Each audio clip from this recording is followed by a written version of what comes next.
Shalom, salam sejahtera buat saudara-saudaraku yang terkasih. Kita berjumpa kembali di dalam renungan pagi. Saudara-saudara sekalian, marilah kita mendengar firman Tuhan. Sebelum mendengar firman Tuhan, marilah kita bersama-sama berdoa terlebih dahulu. Bapa kami yang di surga, Bapa yang kami kenal, di dalam nama Tuhan Yesus, kami mengucapkan terima kasih atas berkat dan kasih sayang Tuhan di pagi hari ini. Tuhan yang baik, kami mau mendengar firman-Mu di pagi hari ini. Bukakan hati pikiran kami agar kami mengerti isi firman Tuhan dan melakukannya. Terimalah doa dan sembah kami ini di dalam nama Tuhan Yesus Kristus. Amin. Saudara-saudaraku yang terkasih, renungan pagi hari ini diambil dari kitab Injil Matius pasal 28 ayat 20b dengan tema amanat agung. Matius pasal 28 ayat 20b. Beginilah firman Tuhan.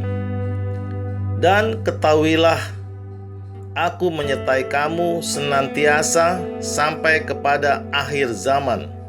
Demikianlah pembacaan firman Tuhan. Saudaraku yang terkasih, di dalam nama Tuhan Yesus Kristus, nat firman Tuhan pada pagi hari ini tentang amanat agung yang berisi perintah terakhir dan juga ayat terakhir dari kitab Matius. Dan di dalam kitab Matius ini tercatat perintah Yesus sebagai ajaran Yesus dari awal hingga sampai dengan terakhirnya. Jelas janji penyertaan itu dikatakan oleh Yesus sendiri, bahwa Yesus berkuasa atas segalanya dan yang bisa disaksikan dari perbuatan-perbuatannya, seperti menyembuhkan orang sakit, mengusir roh jahat, meredakan angin ribut, menghidupkan orang mati, berjalan di atas air, dan banyak lagi kuasa atau mujizat-mujizat yang dilakukannya. Terlebih lagi kebangkitannya dari kematiannya. Saudaraku, perbuatan-perbuatan Yesus nyata berupa mujizat-mujizat yang dilakukannya, dan semuanya itu didasari belas kasihan Tuhan. Jika Ia melihat orang yang menderita, orang yang sakit, orang yang dalam kesusahan dan kesulitan, orang yang dirasuki setan, orang yang ketakutan, orang yang kelaparan, dan sebagainya, maka Ia akan melakukan mujizat-mujizatnya dan karya agungnya yang menunjukkan bahwa Ia berkuasa atas segalanya. Ia mampu melakukan segala sesuatu yang tidak bisa dilakukan oleh manusia. Saudaraku, Yesus selalu menjelaskan tentang kerajaan sorga dan manusia yang berdosa, yang terputus hubungannya dengan Allah sejak zaman Adam dan Hawa berbuat dosa. Karena itu pemberitaan Injil sangat penting, yaitu untuk menyelamatkan orang-orang berdosa.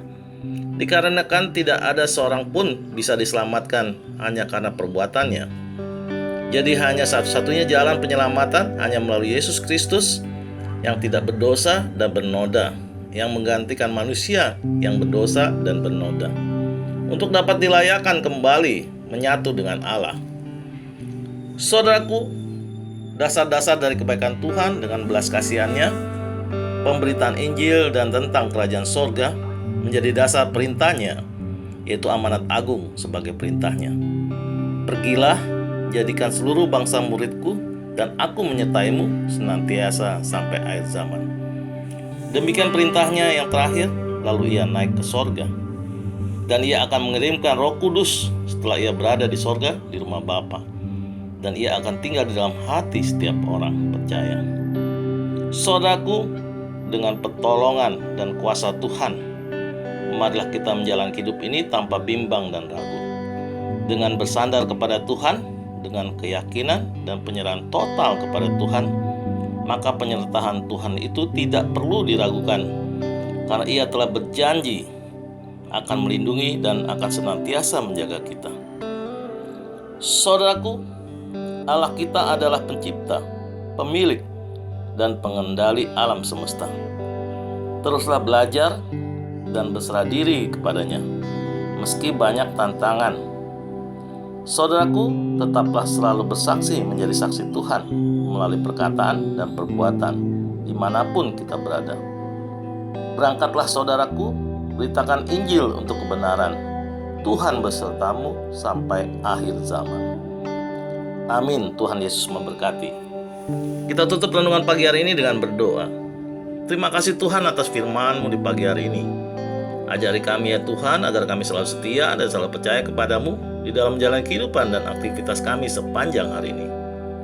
Dengarlah doa dan sembah kami ini di dalam nama Tuhan Yesus Kristus. Amin.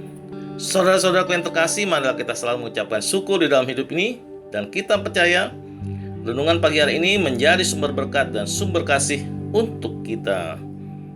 Salam.